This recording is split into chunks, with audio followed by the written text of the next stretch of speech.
Today I'm going to show you how I use Dixie Belle glaze and Gilding Waxes from Redesign with Prima to add interest to details on the edges of this piece.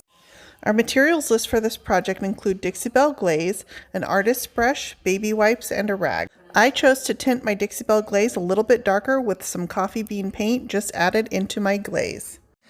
Next, I brushed my glaze all into the details on my piece, and then I'm going to use a dry rag to wipe away the excess. Once I've wiped away as much as I can with the dry rag, I will come back with my baby wipes to clean up the lines with a wet wipe. This is going to add dark into the low points on my piece. I love the dimension that glaze gives by adding dark into the low points. Then I've got my painted layer, and then I'll add my gilding wax to the high points, and I've got 3 layers of dimension on these molded details. Next, we're moving over to a floral detail on the side, and I'm going to repeat the same process of brushing the glaze into the low points, and then I will come back with my rag and wipe that away. I try to work my glaze in small areas at a time to make sure that it doesn't set up too much, which makes it difficult to wipe away. I use my finger just to dig in and wipe away as much of the glaze as I can from all of the low points that I can get to. You can choose to leave as much or as little glaze behind as you like. Once I've wiped away as much as I can with my dry rag, I'm coming back with my baby wipes and cleaning up those details.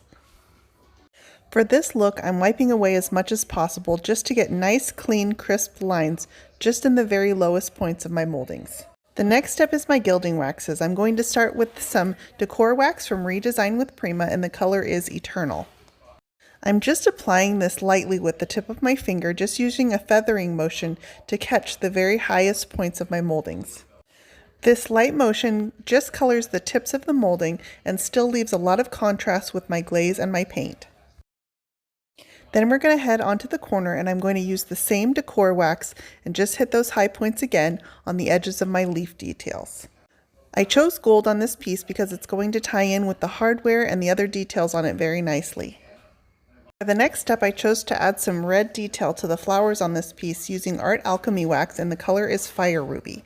This piece had a very Spanish feel to me, and I feel like the red gave the perfect pop of color for that look. I did end up needing 2 coats of the red wax just to get a saturated color. If you like this video, I hope you'll click the subscribe button for more on my channel. The final result on this piece has tons of depth and dimension with the glaze, the paint, and the wax details.